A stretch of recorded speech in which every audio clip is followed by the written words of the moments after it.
Hey everyone, it's Ariel with the Foraging Family. It is a beautiful 68 degrees here in the Alabama mountains, and we are just so grateful because it's been like a long stretch of rain and cloudiness for the past week, but today it's finally sunny, so we're back outside, and I wanted to show you some of the progress we've been making on our blueberry patch.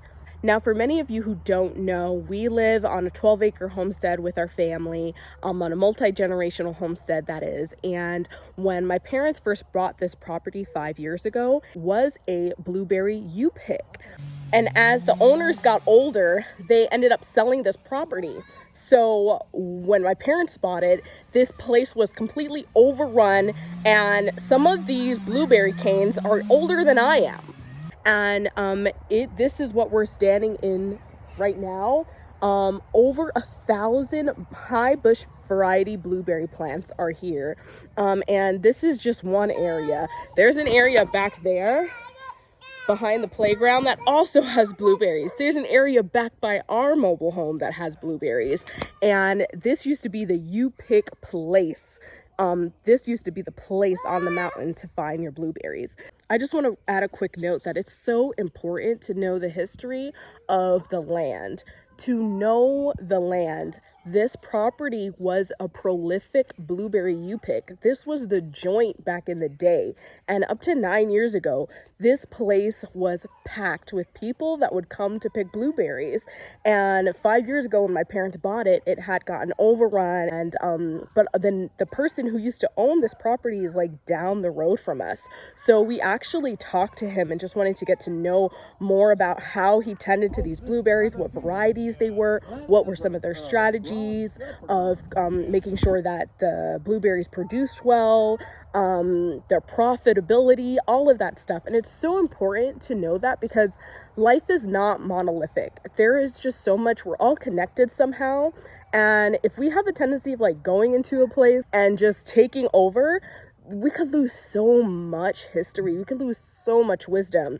And that wisdom ends up dying with the older generations. So I just wanted to let you know, like, know the history of where you are, acknowledge it, understand it, and then build on that already laid out foundation.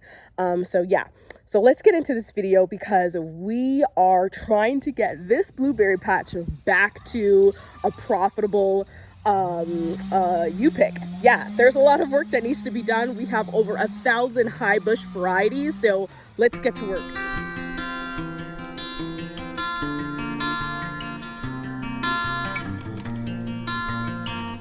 All right, babe, what have you been doing? So for the past 3 weeks, we've been pruning our blueberries, which is a must according to our research for healthy blueberry plants. So every year you want to prune. This is our first time doing a heavy pruning of a majority of these high bush blueberries. And so why are we pruning? Because you see how tall that is. Yeah. Like, we could barely get to any of the blueberries last season because they were just so high up. These are like, some of these canes are like over 30 years old, right? Right, and so they've gotten extremely tall. And what we've done is we've cut back a lot of the tall canes and left probably 6 to 7 of those to nurse the younger canes. And then next year, we're going to progressively cut from those tall canes, remaining tall canes, until eventually they're all level. So the best time to prune is around February, March, when the buds begin to swell. And you can see them beginning to break here. And this is a good time to identify, for us to identify what are the canes, what are the ages of these canes. So let's take a look here. You see these spear-like buds here? Mm-hmm. Those are your vegetative buds, so they will eventually grow out into new branches. But the big bulbous buds here, these are your fruiting buds. So these are going to produce your blueberries, about 7 to 8 per bud. Oh, wow. Okay. We're looking for first year, second year, or third year and beyond. So let's take a look at a first year cane. Here we go.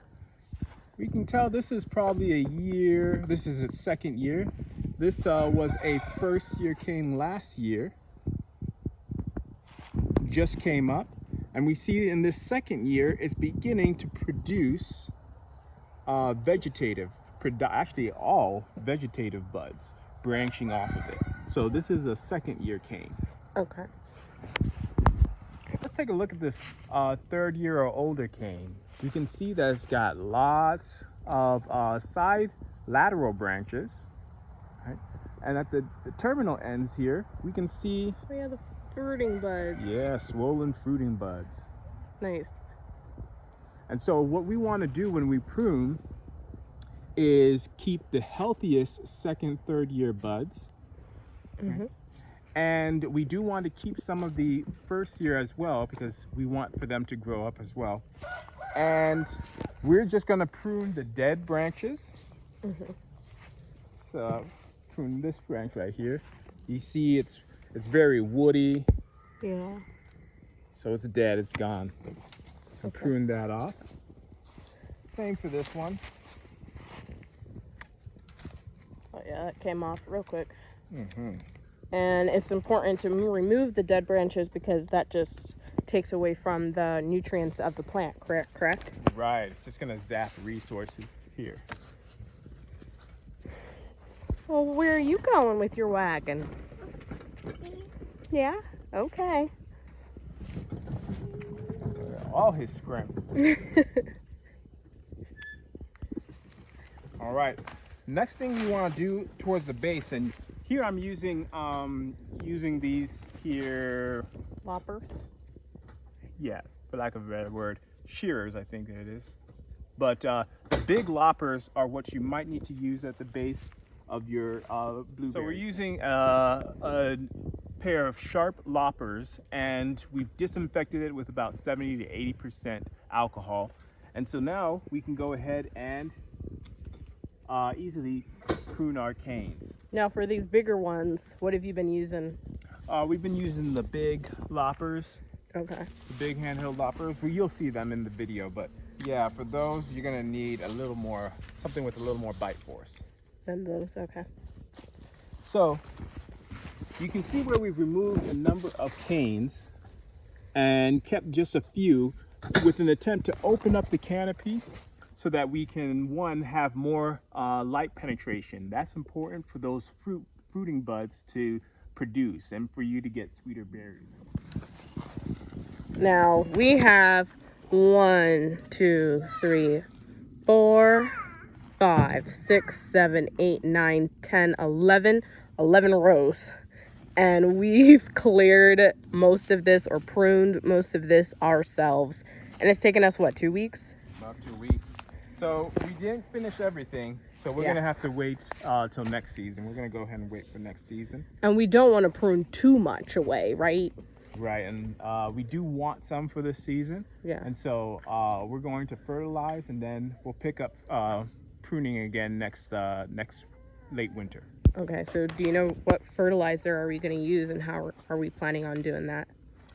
So we're either going to use 777 or 10-10-10 fertilizer, and just a granular variety, and sprinkled around the base, at least 18 inches from the main base of the blueberry canes. Mm-hmm. And this is so that we don't end up risk burning the plant itself. And can't you also do drip tape? That was something that we were considering doing, right? Yes, if you do have an irrigation system around the base of your blueberry plants, you can use a liquid fertilizer and feed it into the soil through the irrigation system, drip tape. But since we ain't got none of that, we're just gonna... Granular. All right. Here's one over here. Some of the things we're looking for when we're pruning. Yeah. You see how this one is coming out at about a 45-degree angle. We want straight canes, so those shooting straight up. So we're just gonna prune this back and keep this walkway clear. Mm-hmm. And these walkways were made back when people used to come and pick. But yeah, there's just been so much overgrowth. Blueberries like slightly acidic soil. I think between 5.5 and 6.5, not mistaken.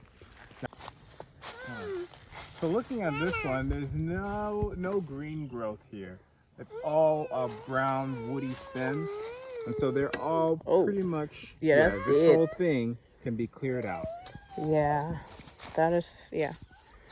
And so you can see this is actually one of the rows that we did not get to, and you can kind of see how the canopy is very congested. Let's compare that with the canopy over here. Oh yeah, much clearer. It's a lot more open, so we can get a lot more sunlight down to these lower branches. And so what I would recommend, what I ended up doing, my system was to look at the top to see if I could find the best, most productive canes. Those are the canes with the fuller fruiting buds, the most fruiting buds. And if they didn't make the cut, then I'd follow them down to the base, and I'd cut them at the base of the stem. Nice. And so we see here, very open. So if you take a shot right here, you can kind of see those big swollen buds and just how much light they can get.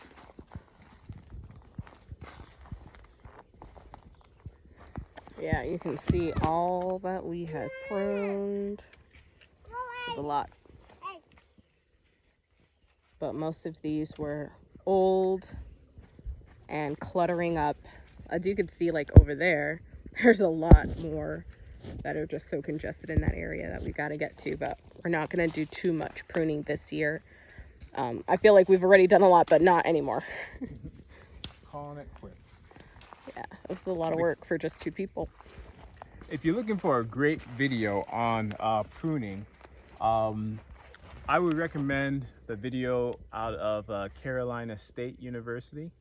They have a really good, about 20-minute video that's pretty thorough on pruning techniques.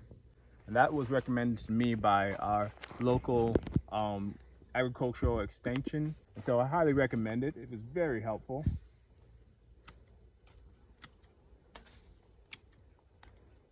We went ahead and burned those blueberry canes, and because they were fairly young, they have a high concentration of, I believe it's nitrogen, and so it created this nice mound of ash that's kind of been washed away, but we can apply it to the base of plants that enjoy alkaline soil, or we can put it in a little bit in our compost over there. So we pruned our dead and dying blueberry branches.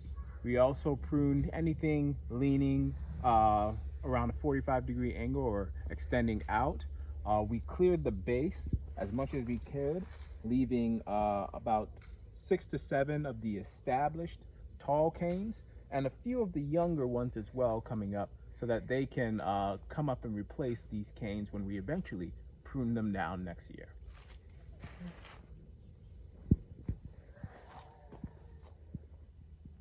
We want to make this profitable, so we're really searching for information, researching, contacting farmers, talking to the previous owners of this property, and really trying to get it back to that status. So pray for us, please. If you have any tips or comments that are encouraging, please leave them in the comments. If you have any questions also, we'll do our best to answer them. We're so grateful for you guys being on our channel and watching, taking the time to just be with us. We hope we are an encouragement to you and your country living journey, and we will see you guys in the next video. All right, bye.